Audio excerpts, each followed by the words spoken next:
Bata pa ako, sinabi na sa akin ng nanay ko. Maraming babae sa labas. Kapag nagloko, palitan agad.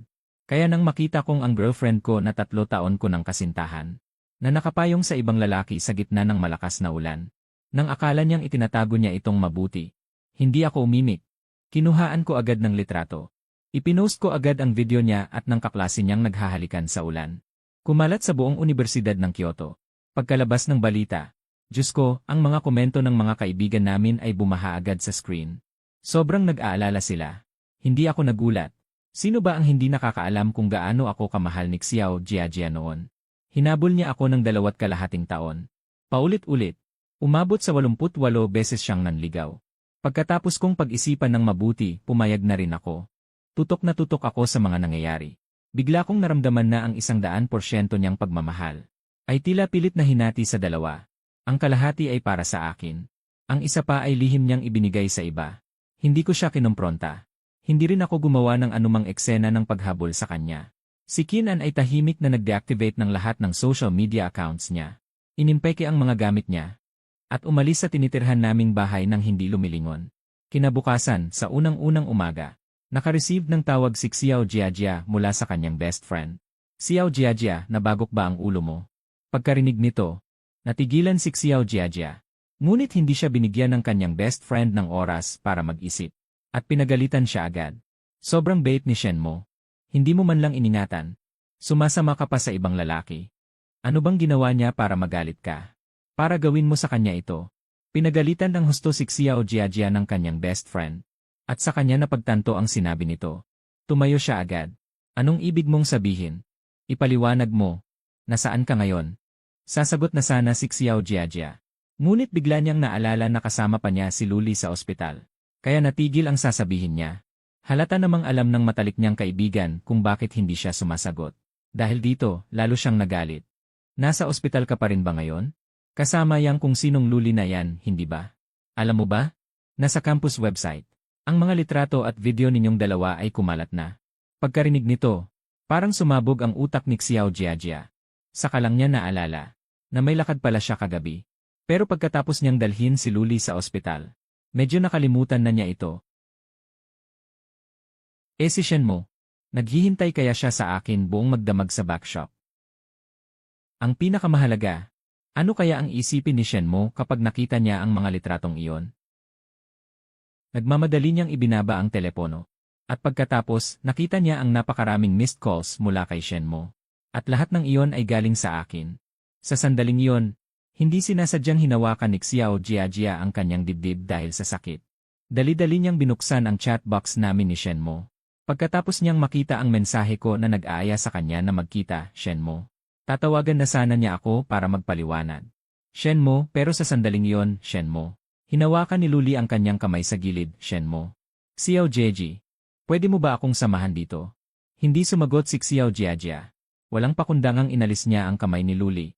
Sinabi ng kanyang isip kay Xiao Jiajia sa pagkakataong ito, na kung hindi siya dumating sa oras na itinakda ko, sa lokasyon na ipinadala ko, magagalit ako. Nang maalala niya ang tagpo kung paano ko siya binuhat noon palabas ng nasusunog na gusali. Ang balisang puso ni Xiao Jiajia ay unti-unting kumalma. Hindi, labis niya akong mahal. Kaya niyang sungin ang apoy para sa akin. Paano niya ako basta nalang susukuan dahil lang sa bagay na ito? Lumipas ang bawat segundo. Tinitigan ko ang bakanting pwesto sa harap ko. 0 minuto, tapos 0 minuto pa. Hindi pa rin nagpapakita si Xiao Jiajia. At sa oras na ito, lumipas na ang 1 oras. Mula sa oras na napagkasunduan namin. Medyo nadismaya. Pero hindi naman ganoon kadismaya. Balak ko sanang makipaghiwalay ng harapan. Sayang lang, may ayaw maghiwalay ng maayos. Yumuko kong ipinaskil ang nilalaman na inedit ko sa aking mga kaibigan. Ilang minuto ang lumipas. Muling umugong ang usapan sa campus network ng Kyoto University. Dahil may nag-screenshot ng aking Facebook status. At ang nilalaman ay masayang single. Hindi ko pinansin ang muling pag-ingay ng campus network. Diretso akong nagmaneho papunta sa airport. Pagdating sa airport, inutusan ko ang driver na ibalik ang sasakyan sa villa. Pagkatapos kong sabihin kay Tiahin Zhao kung saan ako pupunta, pinatay ko na ang aking cellphone. At sumakay sa eroplano. 3 oras matapos akong makasakay sa eroplano. Umalis lamang si Jiajia sa ospital. Ngunit ang hindi niya inaasahan, ay matatanggap niya ang balita na nagdeklara akong single. Kaya hindi siya makapaniwalang binuksan ang aking Facebook. Ngunit isang pahalang na linya ang sumalubong sa kanya. Nang makita ito, natigilan si Xiao Jiajia. Napaisip siya kung binlock ko ba siya o binura. Habang iniisip ito, nagmamadali siyang tumawag sa akin. Ngunit sa kabilang linya, paulit-ulit lamang ang naririnig niyang malamig at mekanikal na boses.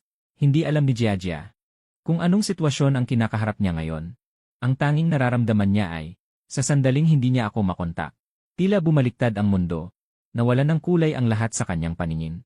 Habang umaasa sa huling pag-asa, nang makarating siya sa address na ipinadala ko sa kanya, nagpalingalinga si Xiao Jiajia sa paligid. Umaasang makita ako. Ngunit maraming tao ang dumaraan. Wala lang ako. Ipinagawa ni Xiao Jiajia ang coffee shop na ito para sa akin. Dito rin kami madalas magkita. Tinitigan niya ang pamilyar na lugar. Tila bawat mesa ay naglalaman ng masasayang alaala ng aming mga pag-uusap at pagtatampuhan. Masasayang mukha. Ngunit sa isang iglap lamang, naglaho ang ilusyon sa kanyang harapan. Hinanap ni Xiao Jiajia ang staff. At nagkunwaring kalmado ng tanungin kung saan ako nagpunta. 2 oras pong nakaupo dito si Emerson bago umalis. Wala rin po siyang in-order. Kailan po siya umalis? Yelen, sa tingin ko mga 10 oras 30 minuto po. Sa pag-isip sa panahong ito, napayuko si Xiao Jiajia at tumingin sa kanyang cellphone. Ang mensahe sa itaas ay 9 oras 30 minuto. Napagkasunduang magkita sa cave ng 9 oras 30 minuto. Ngunit ang oras ngayon ay 2 ng hapon. At pagkarating ko sa napagkasunduang oras, hinintay ko pa siya ng 1 oras. Sa 1 oras na ito, ano kaya ang iniisip ni Shenmo? At anong klaseng desisyon ang kanyang ginawa? Para siya, sa 1 oras na hindi ako nagpakita. Hindi man lang ako sinubukang kontakin, kahit ayaw kong aminin. Ngunit sa sandaling ito, lahat ng pagtitiwalang inakala ni Xiao Jiajia ay nawasak. Nagsimula niyang mapagtanto na talagang galit ako ngayon. Ang ginagawa ni Shenmo ngayon, hindi kaya'y ayaw na niya sa akin. Pagkalabas ng hinalang ito, hindi napigilan ni Xiao Jiajia ang pamumuo ng luha sa kanyang mga mata. Hindi mapigilang manginig ang kanyang mga kamay. Bumalik siya sa kotse na parang isang zombie. Paulit-ulit na tinatawagan ng kanyang nanginginig na kamay ang aking telepono. Hindi alam kung gaano katagal ang lumipas. Ang isa pang cellphone ni Xiao Jiajia na nakalagay sa upuan sa tabi ng driver ay nag-vibrate rin. Siguro hindi matawagan ni Luli ang cellphone na ito. Kaya tinawagan niya ang kanyang backup na cellphone. Ngunit wala man lang ideya si Xiao Jiajia na sagutin ang tawag. Sikip ang kanyang dibdib. Sumasakit ang kanyang ulo. Namumuo ang luha sa kanyang mga mata. Kahit ang pagkurap ay parang napakahirap na bagay. Ngunit blanko ang kanyang utak. Gusto sanang magmaneho ni Xiao Jiajia papunta sa bahay ni Shenmo para hanapin ako. Ngunit napansin niyang ang kanyang kamay na nakahawak sa manibela ay walang kahit katiting na lakas. Sa ilang segundong pagkatulala ni Xiao Jiajia, tumawag ang kanyang best friend. Dali-daling sinagot ni Xiao Jiajia ang tawag. Ang unang salitang kanyang sinabi ay tulungan mo ako. Nagulat ang best friend niya sa kabilang linya. Pagkatapos ay bumuntong hininga at pumayad. Matapos sabihin kay best friend ang kanyang lokasyon. Para bang nagkaroon ng labasan si Xiao Jiajia. At nagbulong sa sakit. Hindi ko makontak si Shenmo. Hindi ko alam na ganito ang mangyayari. Sigurado akong labis siyang nasasaktan. Kaya ayaw niya akong pansinin. Hindi naman lingid sa iyo yan. Sadyang sakim ka lang. Xiao Jiajia. Kung hindi lang dahil sa pinagsamahan natin mula pagkabata. Sa ginawa mong ito, kahit ako, hindi kita igagalang. Bagamat nakakasakit ang mga salita ng kaibigan niya. Hindi sumagot si Xiao Jiajia. Nakayuko lamang siya. Tinatanong din niya ang sarili. Bakit ko nagawa sa kanya ito? Kailan ba ito nagsimula? Tila ako yon. Kahit pa ang lahat ay humahanga at pumupuri sa anak ng kapitbahay. Siya pa rin ang pinaka-espesyal sa paningin ko. Kahit kailan. Basta naroon siya. Sa kanya mapupunta ang aking atensyon. Ano man ang oras. Kung kailangan niya ako, hindi ako magdadalawang isip na magpakita sa kanyang tabi. Hindi ako nagtatampo. Hindi rin ako humihingi ng anumang bagay. Nagpapakasipag ako ng walang reklamo. Sa paglipas ng panahon, ang aking sarili na may matalas na pag-iisip sa paningin ng iba. Walang anumang bahid ng pagiging mahigpit sa harap niya. Nang dumating si Luli na may ganap na magkaibang personalidad, nagsimulang mag-isip ng iba si Xiao Jiajia. Kung ikukumpara sa akin na walang masyadong hangarin, napakaraming paraan para mapasaya si Luli. Kahit kaunting pansin lang ang ibigay sa kanya. Masaya na si Luli ng 1 buwan. Ang bagong pakiramdam na ito ng tagumpay. Ang nagtulak sa kanya na huwag pigilan ang sadya ni Luli na paglapit. Nagsimula siyang mag-isip ng iba. Nagsimula siyang magsinungaling sa akin. At nagsimulang ilaan ang mas maraming oras kay Luli. Ano bang mali ang ginawa ko? Hindi kailanman naranasan ni Xiao Jiajia ang ganito. Napagtanto niya ang kanyang pagiging hamak at kahiyahiya. Wala siyang nagawa kundi sumandal sa upuan ng kanyang sasakyan. Nang dumating ang kaibigan niya, ang nakita niya ay si Xiao Jiajia na parang mamamatay-matay na. Nang maamoy ang amoy ng disinfectant sa kanya, nandidiring tinakpan ng kaibigan niya ang kanyang ilong. Huwag mong sabihin sa akin. Yan ang suot mong maruming damit para makita si Shen mo. Nang marinig ang boses ng matalik na kaibigan, natauhan si Xiao Jiajia. Maya-maya pa, hinila niya ang mga sulok ng kanyang bibig. Ayusin ko muna ang sarili ko bago ko siya hanapin. Ayusin ko muna ang sarili ko bago ko siya hanapin. Sa ganitong itsura niya, hindi na rin nakapagsalita ang matalik na kaibigan. Dinala siya sa hotel para maglinis at mag-ayos, bago nagmadaling umuwi sa bahay ko. Ngunit ang dalawa ay naghintay sa harap ng pintuan ng bahay ko ng kalahating oras. Ngunit walang lumabas, kaya nahihiyang humakbang si Xiao Jiajia ng ilang hakbang. At gagamitin na sana ang fingerprint para mag-unlock. Ngunit nang ilagay niya ang kanyang daliri, nakatanggap siya ng mensahe na nabigo ang pagkilala. Nang marinig ang mekanikal na boses na ito, biglang naniga sa kinatatayuan si Xiao Jiajia. Ayaw niyang sumuko at susubukan pa sana niya ulit. Ngunit sa sandaling iyon, narinig niya ang boses ni Auntie Zhao mula sa likuran. Miss Xiao. Auntie Zhao, hinahanap ko si Shen mo. Alam ko pong nagbakasyon ang Young Master. Wala siya sa bahay sa mga panahong ito. Kailan siya babalik? Hindi ko rin po alam. Bukas, pupunta rin ako sa ibang bansa para magbakasyon ng ilang panahon. Hindi mo na kailangang pumunta rito sa hinaharap. Nang makita ni Xiao Jiajia na papasok na sa bahay si Auntie Zhao pagkatapos niyang sabihin ito, agad niya itong pinigilan. Auntie, maaari mo bang tulungan akong tawagan si Shen mo? May gusto akong sabihin sa kanya. Nagmamakaawa ako sa iyo. Ito ang gusto ng Young Master.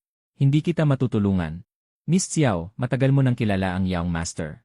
Dapat alam mo ang ugali ng Young Master.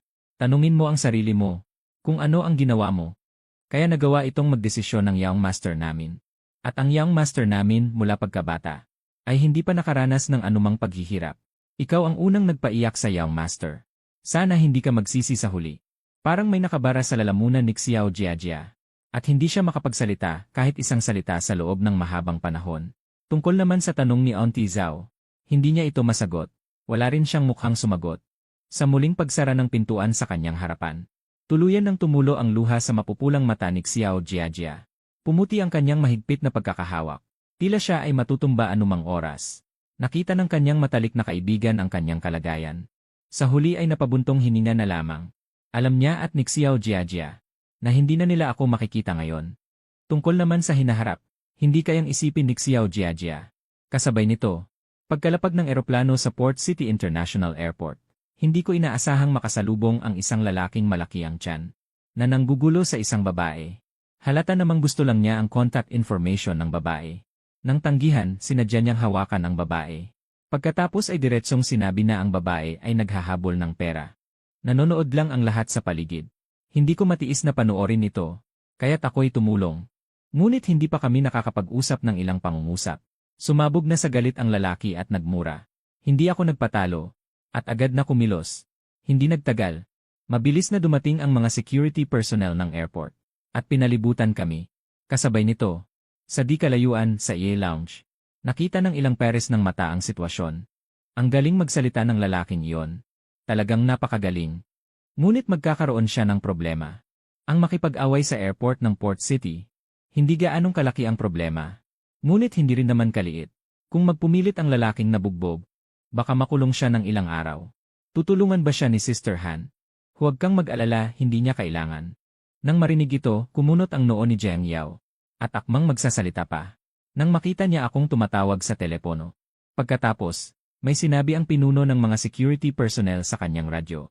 Magalang siyang gumawa ng senyas na pinapapasok ako. Pagkaalis ko, kinuha nila ang lalaking nakaluhod sa lupa. At hindi makatayo sa sobrang sakit at kinaladkad. Paano mo nalaman na hindi siya mapapahamak, Sister Han? Nang bumaba ng eroplano ang lalaki, inihatid siya ng mga tauhan ng eroplano. Ang mapansin siya ng mga tauhan ay hindi lang dahil mayaman siya, kundi tiyak na may iba pa siyang katayuan. Dahil sa labis na kasiglahan ng babae sa labas ng airport, nagpumilit siyang ilibre ako ng pagkain. Hindi ako makatanggi. Pagkatapos kong mag-check-in sa hotel, 8:08 na ng gabi, Tinitigan ko ang telepono kong mabilis maubusan ng baterya dahil sa madalas na pagtawag. Nangunguyapit, inis akong napakunot noo. Saka ko lang ito sinaksak. Habang tumatawag sa mga magulang ko para magbalita na ligtas ako. Kinabukasan, pinasabi ng mga magulang ko na sabihin ko kay Ate Shen Kinyu ang address ng hotel para makapagpadala siya ng mga gamit. Pagkababa ko ng telepono, tiningnan ko ang numerong sumisingit na naman. Inis akong bumuntong hininga. Kahit hindi ko kilala ang numero, hindi ko na kailangang mag-isip kung sino ang tumatawag. Si Xiao Jiajia yon sa kabilang linya. Nang akala ni Xiao Jiajia na hindi ko rin sasagutin ang tawag na ito, biglang kumonekta ang telepono. Tinitigan ang pahina ng tawag.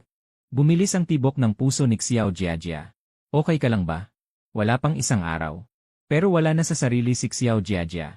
Puno ng itim ang ilalim ng mapupulang mata. Wala siyang sigla. Hindi ko nakikita. Pero nakita ko na. Wala rin akong pakialam. Xiao Jiajia, hindi ka ba napapagod? 79 na hindi nasagot na tawag. Kung hindi lang matibay ang kalidad ng telepono ko. Sa tingin ko nasira na ang telepono ko. Nasaan ka? Pupuntahan kita. Pwede bang magkausap tayo ng harapan? Ano ang gusto mong sabihin sa akin? Kung paano kayo naglalandian ni Luli sa likod ko? Kung gaano kasaya ang inyong makasalanang relasyon? O kahit na nagtaksil ka, ako pa rin ang pinakamamahal mo. Xiao Jiajia, walang halaga sa akin ang paghingi mo ng tawad. Hindi iyan ang totoo. Sa pagitan namin ni Luli, walang anumang makabuluhang nangyari. Ang yakap lang ang pinakamarami. Wala nang iba pa. Huwag kang tumanggi agad. Bigyan mo ako ng pagkakataon, maaari ba? Nagmamakaawa siya habang humihikbi para iligtas ang sarili. Simula nang mawala ako kahapon. Pakiramdam ni Xiao Jiajia, ang mundo niya ay blanko. Iisa lang ang nasa isip niya. Ikaw ang taong hindi ko kayang iwan. Kapag nahanap lang kita, magkakaroon ng saysay ang lahat sa paligid. Kaya't baliw siyang nakipag-ugnayan sa akin. Ngunit hindi niya inaasahan na mapalitan lang ng yung wala kang kwenta. Marami pang gustong sabihin si Xiao Jiajia. Ang naririnig na lang sa telepono ay ang abalang tono. Hindi niya sinasadyang muling tinawagan. Ngunit natuklasan niyang na-block ko na ang numerong iyon. Kaya't napilitan siyang gumamit ng ibang telepono para tumawag. Tinitigan ko ang telepono na tumatawag muli. Naalala ko ang ipinangako ko sa mga magulang ko. Kaya't nagtiis ako at hindi pinatay ang telepono. Kaya't ang unang bagay na ginawa ko pagkalabas ng bahay ay pumunta sa tanggapan ng telepono para kumuha ng bagong nice card. Pagkatapos ay ipinadala ko ang bagong numero sa mga magulang ko. At pansamantalang hindi ginamit ang lumang NSS card. Pagkatapos ay sinundan ko ang rekomendasyon ng mapapapunta sa labas ng bar. Makalipas ang ilang minuto, sumunod si Jen Yueyao sa bartender. Papunta sa akin. Noong mga oras na yon, nakaupo ako sa harap ng bar. Nagpapalipas ng oras sa paglalaro ng telepono sa umiikot na upuan. Nagunat siya at naghikab. Pagkatapos ay bigla siyang huminto. Nalalaki ang mga mata. Hindi kaya nagkataon lang. Kumabog ang dibdib ni Jiang Yueyao. Pagkatapos ay tumabi siya sa akin. Ako ang responsable sa bar, gwapo. Anong kailangan mo sa akin? Binayaran ko na ang mga upuan malapit sa baybayin. Nang makapasok ako sa bar, doon ko lang napagtanto na ang dulo ng batong kalye na ito ay ang baybayin pala. Ang pag-upo sa mga upuan doon ay nagbibigay daan upang masilayan ang buong tanawin ng baybayin. Mayroon akong kakaibang ugali. Gusto kong maghanap ng katahimikan sa gitna ng ingay. Sinundan ni Jen Yueyao ang tingin ko sa kanlurang bahagi ng bar. Tapos tumawa. Medyo nagiging abusado ka na. Ang bahaging iyon ang pinakamagandang pwesto sa bar. Gusto mo suluhin lahat? Kung hindi ka lang gwapo. Gusto na kitang palayasin. Sinulyapan ko siya. Bigla na lang siyang naglabas ng card na parang salamangkero. Magkakapera ka ba kung may pera? Tinitigan ni Jen Yueyao ang card sa kamay ko. Pagkatapos ay ngumiti siya ng bahagya. Kinuha niya ang card at iniabot sa waiter sa likod niya. Sa kanya ako tinanong, ilang pwesto ba ang kailangan mo? Sa loob ng 1 metro. Diretsahang sumagot si Jiang Yueyao. Nagbigay siya ng senyas. Agad may naglinis ng mesa. Hindi nagtagal, may dumating at dinala ako sa may bintanang abot sa sahig. Bakit mo pinayagan ang hiling niya, Ate Yao? Hindi naman kinakapos sa pera ang bar. Nang marinig iyon, sinamaan siya ng tingin ni Jiang Yueyao. Naalala ko noong nasa airport ako. Yung babaeng hindi man lang inalis ang tingin sayo. May pahiwatig niyang sinabi. Natatakot akong may magalit sa akin.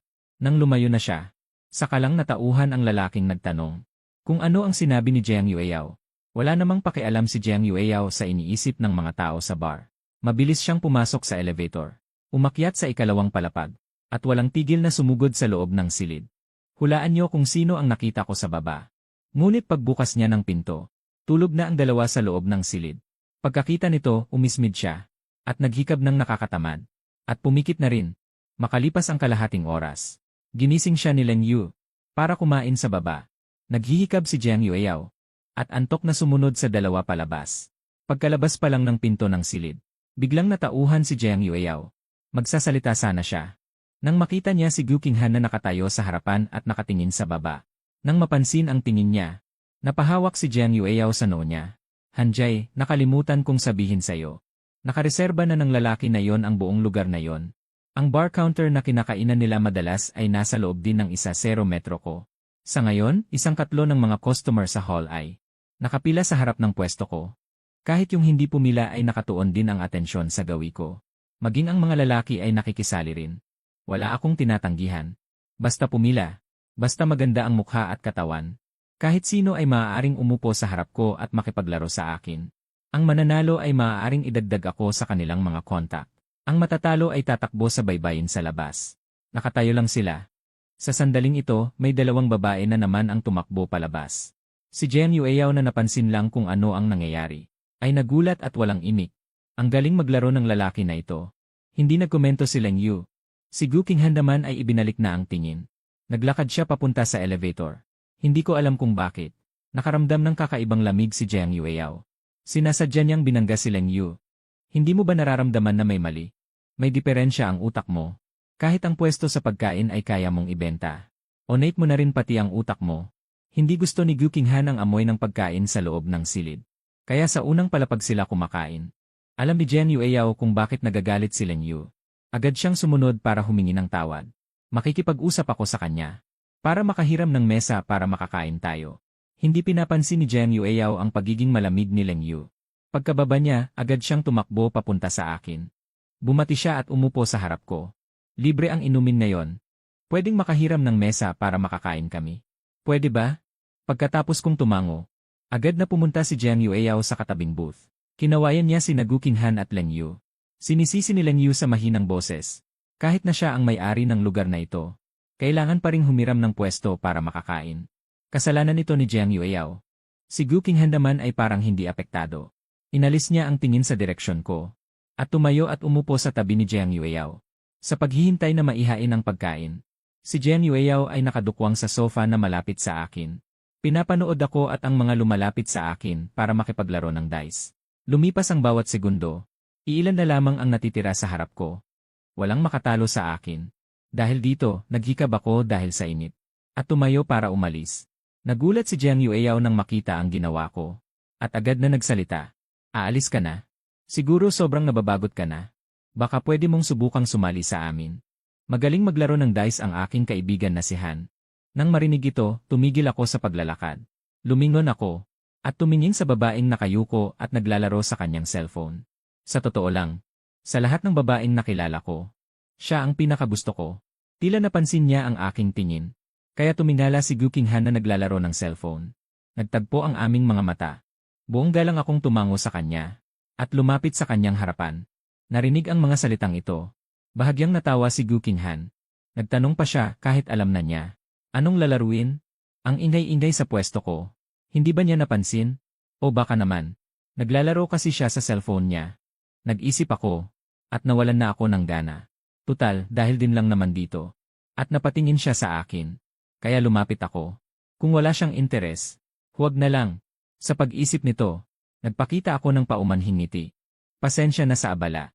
Pagkatapos sabihin ito, tumalikod ako at umalis. Pinanood ni Gu Qinghan ang aking pagtalikod. At biglang nakaramdam siya ng lungkot. Bumigkas siya ng maglaro. Narinig ko yon. Ngunit nagkunwari pa rin akong hindi. Ngunit ayaw ni Jiang Yueyao na basta na lang akong umalis. Dali-dali siyang sumugod para pigilan ako. Nagmamadali siyang nagsalita. Maglaro, sabi ni Ate Han na maglaro. Ayoko siyang kalaro. Gusto mo bang ako ang kalaro mo? Nang marinig ito, agad natigilan si Luo Qingyu.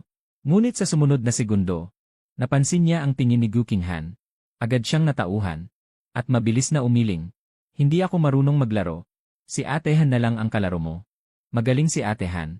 Sa bibig niya ipapuring salita. Ngunit ang mga mata ay nagmamakaawa. Alam niya kung gaano kahirap mapasulyap si Gu Qinghan sa iba. Kung dahil sa kanya ay masira ito, papatayin siya ng mga bigating tao ni Jiang Yueyao. Bagamat unang pagkikita pa lamang, mabilis kong naintindihan ang ibig niyang sabihin. Hindi ako gaanong interesado. Kaya binalak kong tumanggi ng mahinahon. Pero ayaw niya akong kalaro. Paano mangyayari? Nagpapanggap lang siya, gets mo? Hindi ko maiwasang mapangiti. Lumingon ako kay Gu Qinghan. Nakita kong naging awkward siya dahil sa sinabi nito. Ngunit pilit niyang pinapanatili ang pagkunwari na walang nangyari. Agad akong mas lalong napahalakhak. Muling umupo ako sa harap niya. Inalog ko ang dice cup sa mesa. Anong laro? Bahagyang sumulong si Gu Qinghan. 3 round, 2 panalo. Sundin natin ang gusto mo.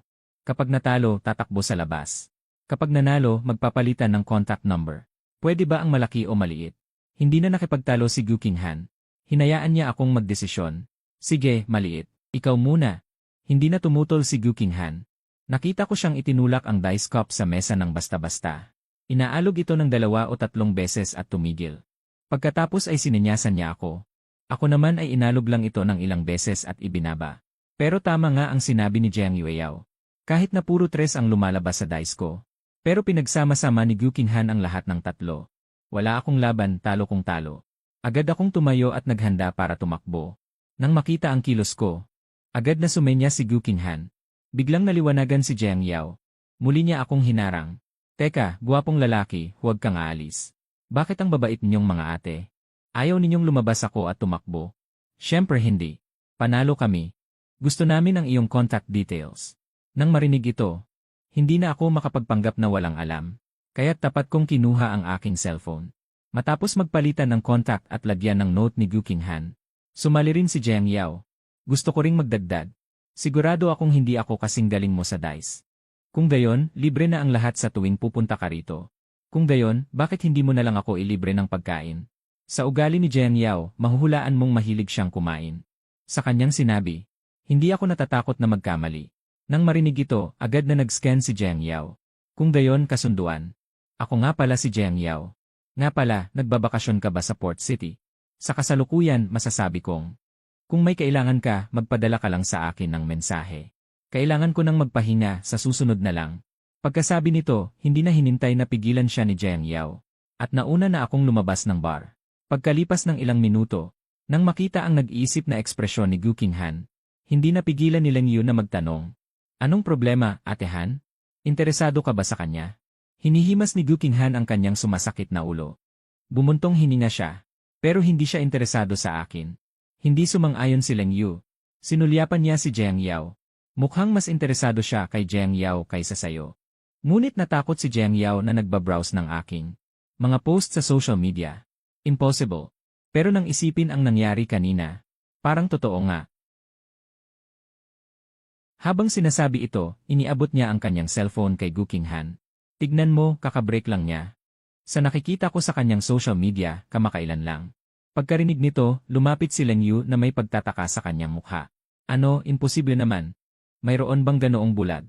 Bagaman ang aking ugali at itsura ay hindi niya gusto. Hindi naman niya masasabi na hindi ako maganda. Ngunit nang makita niya ang laman ng social media ko, bihira siyang natahimik. Talagang mayroon ng ganoong bulag. Nagsimulang mag-analisa si Jiang Yueyao na nakakunot ang noo. Kaya pala pumunta si Shen Mo sa Hong Kong para maghilom ng sugat sa puso. Napakaganda nito. Sumugod ka na, Ate Han. Tinitignan si Jiang Yueyao na labis na nasasabi. Napaisip si Gu Qinghan sa kanyang sarili. Halata ba ako masyado? Hindi naman. Simula pa lang nang makita mo si Shen Mo kahapon. Hindi mo na siya matigilan ng tingin. At kahapon sa airport, sinabi mo na hindi niya kailangan ang tulong natin. Pero kinontak mo pa rin ang responsable sa airport para bigyan siya ng kaginhawahan. Nang sabihin ni Gu Qinghan ang mga salitang iyon, halata namang katatapos lang niyang magpadala ng mensahe. Matalas ang mata ni Jiang Yueyao. Agad niyang nakita ang mensaheng ipinadala niya.